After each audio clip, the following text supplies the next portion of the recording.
विजु जनता दल जेहेतु सर्वाधिक भोट पाई 61,000 भोट पाई विधायक भाव में निर्वाचित होते राजेन्द्र ढोलकिया तेणु आपण मुझे लोक कहे विजु जनता दल से पकेट भोट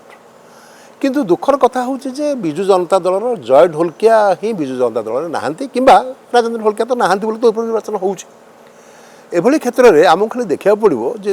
विजु जनता दल से पकेट भोट ना से जय ढोलकिया पकेट भोट था से गोटे परीक्षा आउ गोटे कथा है भारतीय जनता पार्टी जी से अभिलाष पंडा ना आपण बसंत पंडा सुपुत्र अभिनंदन पंडा से सी तृतीय स्थान अधिकार करते पछरे भारतीय जनता पार्टी भोट तक ही थिला बर्तमान तांकर vote Bharatiya Janata party vote एवं जय ढोलकिया समर्थन रे भोट एवं तत्कालीन विजु जनता दल भोट जो गुड़िक राजेन्द्र ढोलकिया सपक्ष में ये सब मिसिले आमको देखा पड़ो कहार पल्ला भारी रोचे कांग्रेस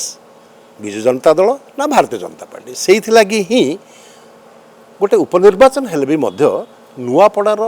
रणक्षेत्र गोटे पलटि जाइए विभिन्न दलर तुंग नेतृत्व जाकि डेरा पकड़।